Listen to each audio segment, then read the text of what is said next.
अध्याय 5 नंद वसुदेव भेट.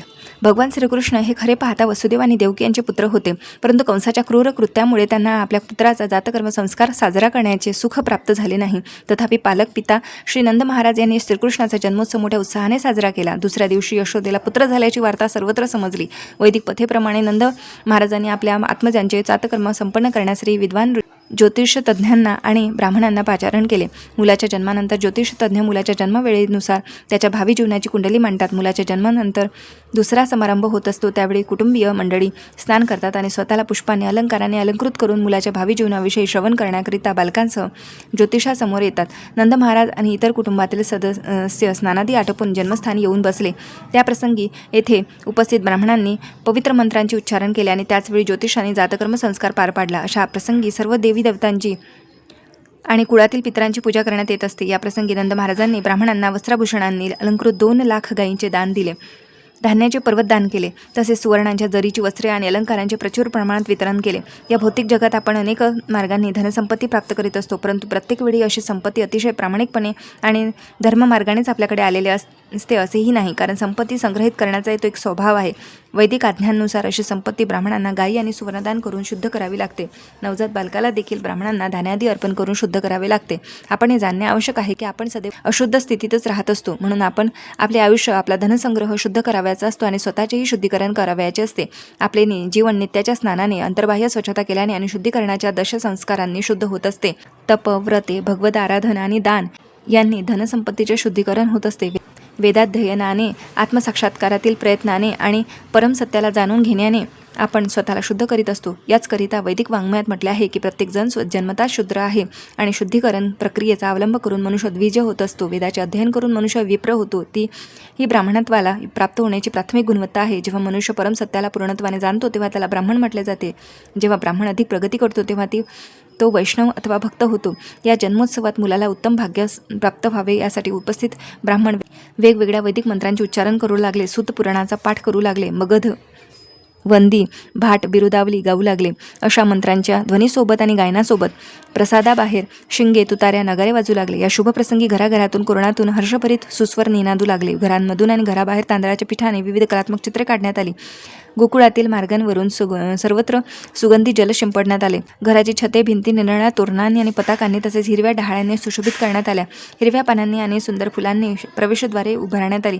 गाई वासरांना, अन्न ऋषभांना हळदी तेलाच्या मिश्रणाने रंगवून त्यांच्यावर गेरू, पिवळी माती आणि इतर रंगांनी चित्रे काढून मयूरपिच्छांच्या माळा, रंगीबेरंगी झुली, गळ्यात सुवर्णांचे हार इत्यादी घालून सुंदर रीतीने सजविण्यात आले. नंद महाराज आपल्या पुत्राचा जन्मोत्सव साजरा करीत आहेत ही वार्ता समजताच आनंदी गोपजनांची हृदय स्वाभाविक आनंदाने भरून गेली. त्यांनी मौल्यवान वस्त्रे घातली, कानात वेगवेगळ्या प्रकारची कुंडले घातली, गळ्यात मोत्या मानकांचे हार घातले, शरीरावर अलंकार चढविले, डोक्यावर मोठमोठे पगड्या बांधल्या आणि नटून थटून दूध, लोणी, तूप, शिरादी अनेकानेक प्रकारच्या भेटी घेऊन ते नंद भवनात आले. यशोदा राणीला पुत्र झाल्याचे ऐकल्यावर सगळ्या गोपीजनांना आनंद झाला. त्यांनी अंगाला सुगंधी ओटी आणि अत्तरे लावून आणि मौल्यवान वस्त्रालंकार घालून शृंगार केला. कमळ पुष्पावरील परागकणामुळे कमळाचे सौंदर्य जसे उठून दिसते तसे सर्व गोपींनी आपल्या कमलासारख्या सुंदर मुखावर कुंकुम चूर्ण लावले होते. त्यांनी सुवर्णाच्या ताटातून विविध प्रकारच्या भेटवस्तू घेतल्या आणि त्या त्वरेने नंदभवनाकडे निघाल्या. उन्नत नितंब आणि पुष्ट उरज यामुळे त्यांचा वेग मंदावत होता. तरी कृष्णप्रेमाने भारावलेल्या त्या घाईघाईने नंदभवनात पोचण्याची पराकाष्ठा करीत होत्या. त्यांच्या कानात मोत्याची कुंडले आणि कंठात रत्नहार शोभत होते. त्यांचे ओठ रंगविलेले होते. नेत्रात काजळ शोभून दिसत होते. हात सुवर्णांच्या कंकणांनी सुशोभित झाले होते. मार्गावरून तऱ्हेने चाललेल्या त्या गोपगडांच्या गळ्यातील पुष्पमाळा आणि केसातील फुले रस्त्यावर गळून पडू लागली. ते पाहून आकाशातून पुष्पवृष्टी होत असल्यासारखे वाटू लागले. त्यांच्या शरीरावरील वेगवेगळ्या अलंकाराच्या संचलनामुळे त्यांचे लावण्य अधिकच उठून दिसत होते. नंद महाराजांच्या प्रसादात पोचल्यावर त्यांनी बालकाला आशीर्वाद दिले. प्रिय बाळा, आमच्या रक्षणार्थ तू चिरंजीव हो. बाळकृष्णांना आशीर्वाद देत असताना त्यांनी हळद, तेल, दही, दूध पाण्यात मिसळून ते जल श्रीकृष्णाच्या अंगावर शिंपडले. नंतर त्या तेथील उपस्थित मंडळीवर देखील दही हळदीचे जल शिंपडू लागल्या. त्यावेळी तज्ज्ञ संगीतकारांचे समूह आणि गायकवृंद निरनिराळी वाद्ये वाजवून गात होते. गोपिकांचे असे लीला विनोद पाहून गोपजनांना अतिशय आनंद झाला. ते देखील गोपीच्या अंगावर दही, दूध, लोणी टाकू लागले, जल उडवू लागले. दोन्ही पक्षातील मंडळी एक दुसऱ्यांना दह्या दुधाने भिजवू लागली. नंद महाराजांना गोपिकांच्या अशा लीला पाहून फारच हर्ष झाला. त्यांनी अत्यंत उदारपणे तेथे आलेल्या गायकवृंदांना विविध प्रकारच्या वस्तू भेट दिल्या. सूत, मागध, वंदीजन, उपनिषदे, पुराणांचे श्लोक गात होते, वंशावळीचे यश गात होते आणि मधुर गीते गात होते. तेथे अनेक विद्वान ब्राह्मण उपस्थित होते आणि नंद महाराजांनी या प्रसंगी अतिशय हर्षभराने त्यांना अनेक प्रकारची वस्त्रे, अलंकार आणि गायी दान दिल्या. येथे हे लक्षात घेणे अतिशय महत्त्वाचे आहे की केवळ गायीचे पालन करून हे व्रजवासी किती धनवान होते. सर्व गोप वैश्य समाजाचे होते. गायीचे संगोपन करणे आणि शेती करणे हा त्यांचा व्यवसाय होता. त्यांचा वेश, शृंगार आणि स्वभाव यावरून ते जरी खेड्यातील होते तरी ते लौकिकदृष्ट्या देखील धनवान होते. त्यांच्याकडे दूध आणि दुधाच्या पदार्थांची इतकी विपुलता होती की ते लीला विनोदात एकमेकांच्या अंगावर कोणताही विचार न करता प्रचूर दही लोणी फेकीत होते. दही, दूध, लोणी, तूप आणि दुधाचे पदार्थ हीच त्यांची संपत्ती होती.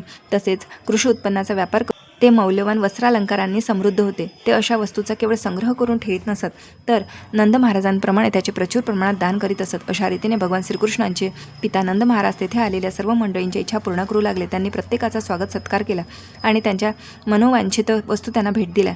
जे विद्वान ब्राह्मण होते ते उत्पन्नाचे कोणतेही साधन नसल्यामुळे उदरनिर्वाहासाठी पूर्णपणे वैश्य आणि क्षत्रिय समाजावर अवलंबून होते. त्यांना जन्मोत्सव, विवाह इत्यादी प्रसंगी दान देणग्या प्राप्त होत. नंद महाराज या उत्सव प्रसंगी विष्णूची उपासना करीत होते आणि लोकांना संतुष्ट करण्याचा प्रयत्न करीत होते. यामागे त्यांची केवळ एकच कामना होती, नूतन बालक कृष्ण सुखी राहावा. हे बालक मूळ विष्णू आहे याची नंद महाराजांना जाणीव नव्हती आणि ते भगवान विष्णूकडे त्याच्या संरक्षणासाठी प्रार्थना करीत होते. बलरामांची जननी रोहिणी वसुदेवांच्या सर्व पत्न्यांमध्ये सौभाग्यशाली होती. ती पतीपासून दूर होती तरी नंद महाराजांच्या प्रसन्नतेसाठी त्यांच्या पुत्राच्या श्रीकृष्णाच्या जन्मोत्सव प्रसंगी तिने सुरेख वेश परिधान केला होता. गळ्यात कंठहार आणि पुष्पहार घातले होते. अंगावर मौल्यवान अलंकार चढविले होते. अशा प्रकारे शृंगार करून ती उत्सवात ये जा करीत होती. वैदिक संस्कृतीतील शिष्टाचाराप्रमाणे ज्या स्त्रीचा पती घरापासून दूर असतो ती कधी सुंदर वस्त्रे घालीत नाही, परंतु या उत्सवात मात्र रोहिणीने आपला पती दूर असला तरी सुरेख शृंगार केला होता.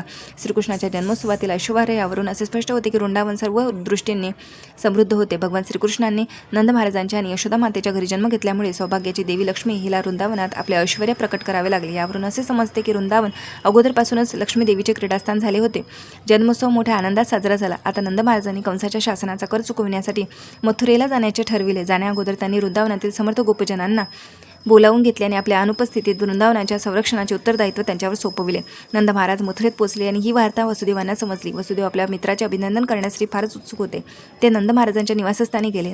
नंद महाराजांच्या दर्शनाने त्यांना नवजीवन प्राप्त झाल्यासारखे वाटले. नंद महाराजांनाही अतिशय हर्ष झाला. पुढे होऊन त्यांनी वसुदेवांना आलिंगन केले. त्यांनी वसुदेवांचे प्रेमभराने स्वागत करून त्यांना आसन दिले. वसुदेव नंद महाराजांच्या नकळत त्यांच्या संरक्षणाखाली ठेवलेल्या आपल्या 2 मुलांचे क्षेमकुशल जाणण्यास फारच उत्सुक होते. मोठ्या अस्वस्थतेने वसुदेवांनी त्यांच्याविषयी विचारणा केली. श्रीकृष्ण आणि बलराम हे दोघेही वसुदेवांचेच पुत्र होते. बलरामांना रोहिणीच्या गर्भात स्थानांतरित करण्यात आले होते. रोहिणी वसुदेवाची पत्नी होती, परंतु तिला कंसभयामुळे नंद महाराजांच्या संरक्षणात ठेवले होते. स्वतः वसुदेवांनी श्रीकृष्णांना गोकुळात आणून यशोदेकडे सोपविले होते आणि ते तिची कन्या घेऊन गेले होते.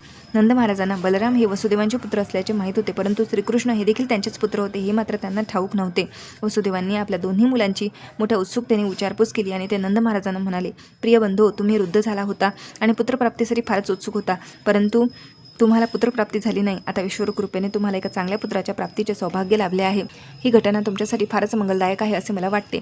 मला कंसाने बंदी केले होते आणि आता मी सुटलो आहे, म्हणून माझा हा पुनर्जन्म झाला आहे. मला तुमच्या पुनर्भेटीची कोणतीही आशा नव्हती, परंतु परमेश्वर कृपेने मी तुम्हाला भेटू शकलो. वसुदेवाने श्रीकृष्णाविषयी वाटणारी चिंता व्यक्त केली. श्रीकृष्णांना भयापोटी अज्ञातपणे यशोदा मातेच्या शय्येवर ठेवण्यात आले होते, परंतु आता मात्र नंद महाराज थाटापाटाने त्यांचा जन्मोत्सव करून मथुरेत आले होते. त्यामुळे वसुदेवांना फारच आनंद झाला. वसुदेव म्हणाले, हा माझा नवीन जन्म आहे. त्यांना श्रीकृष्णाचा जीव वाचेल याची कोणतीही आशा नव्हती, कारण कंसाने त्यांच्या सर्व मुलांचा जन्म होताच वध केला होता. वसुदेव पुढे म्हणाले, प्रिय मित्र, आपण दोघांना एकत्र राहणे फार अवघड आहे. आपल्याला परिवार आहे, नातेसंबंधी आहे, मुले मुली आहेत, परंतु प्रकृतीच्या नियमानुसार सामान्यतः आपण एकमेकांपासून दुरावलेलो आहोत. या भूलोकात जन्माला येणारा प्रत्येक जीव सकाम कर्माच्या प्रभावाखाली असतो. जीव जरी एकत्र येतात तरी ते किती काळ एकत्र राहतील हे निश्चित नाही. प्रत्येकाच्या कृतकर्मानुसार ज्याचा त्याचा व्यापार वेगवेगळा असतो आणि म्हणून त्याचा वियोग होतोच. उदाहरणार्थ, समुद्रात अनेक ओंडके, वेली, वनस्पती तरंगत असतात. कधीकधी ते एकत्र येतात आणि कधीकधी लाटेमुळे ते दूर जातात. एक ओंडका एकीकडे जातो तर दुसरा दुसरीकडे, एक वेल एका वाटेने जाते तर वनस्पती दुसऱ्या वाटेने. त्याप्रमाणे आपली कुटुंबीय मंडळी जेव्हा एकत्र असतात तेव्हा ती गोष्ट फार सुखावह असते, परंतु कालांतराने काळाच्या लाटेने आपण एकमेकांपासून नित्याचे दूर जात असतो. वसुदेवांच्या बोलण्याचा मतितार्थ असा की त्यांना देवकीपासून 8 पुत्र झाले होते, परंतु दुर्दैवाने ते सगळेच निघून गेले होते. त्यांना श्रीकृष्णासारखा एक पुत्र देखील जवळ ठेवता आला नाही. वसुदेवांना श्रीकृष्णाचा विरह तीव्रतेने जाणवत होता, परंतु त्यांना सत्य गोष्ट उघड करता येत नव्हती. होती. मला वृंदावनाचे क्षेमकुशल सांगा. ते म्हणाले, तुमचे अनेक पशु आहेत, ते सुखरूप आहेत ना? त्यांना पुरेसे गवत आहे का? पाणी आहे का? तुम्ही आता तेथे जेथे राहता ते स्थान शांत आणि सुरक्षित आहे का? वसुदेवांना श्रीकृष्णांच्या संरक्षणाविषयी अतिशय काळजी वाटत असल्यामुळे त्यांनी अशी जिज्ञासा केली होती, कारण कंस आणि त्यांचे अनुचर श्रीकृष्णांना ठार मारण्यासाठी मायावी असुरांना गोकुळात पाठवण्याचा विचार करीत आहेत हे त्यांना माहीत होते. त्यांनी श्रीकृष्णाच्या जन्मदिवसापासून 10 दिवसात जी मुली जन्माला आली असतील त्यांना ठार मारण्याच्या अगोदरच ठरविले होते. म्हणून वसुदेवांना कृष्णाची काळजी लागली होती आणि ते त्याच्या निवासस्थानाच्या सुरक्षिततेविषयी पृच्छा करीत होते. त्यांनी बलराम तसेच माता रोहिणी यांचे क्षेमकुशल विचारले, कारण या दोघांनाही संरक्षणार्थ नंद महाराजांच्या स्वाधीन करण्यात आले होते. बलरामांना आपले वास्तविक पिता कोण आहेत हे माहीत नसल्याची वसुदेवांनी नंद महाराजांना आठवण करून दिली. वसुदेव म्हणाले, तो तुम्हालाच आपला पिता म्हणून जाणतो. आता तुम्हाला कृष्ण हे दुसरे मूल आहे आणि त्या दोघांची तुम्ही चांगल्या प्रकारे काळजी घेत आहात असे मला वाटते. वसुदेवांनी नंद महाराजांच्या पशूचे क्षेमकुशल विचारले. ही गोष्टी महत्त्वाची आहे. पूर्वी प्राण्यांना, विशेषतः गायींना आपल्या स्वतःच्या मुलाप्रमाणे सांभाळले जाईल.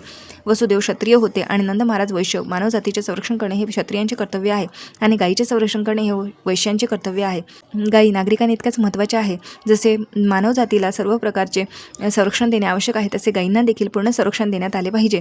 वसुदेव पुढे म्हणाले की धर्मतत्वाचे पालन, आर्थिक विकास आणि इंद्रियांविषयीची पूर्ती, धर्म, अर्थ, काम या गोष्टींची पूर्तता नातलग, राष्ट्रे आणि सर्व मानवजात यांच्या सहकार्यावर अवलंबून असते. म्हणून आपले बांधव आणि गायींसारखे पशु अडचणीत सापडणार नाही याविषयी दक्ष राहणे प्रत्येकाचे कर्तव्य आहे.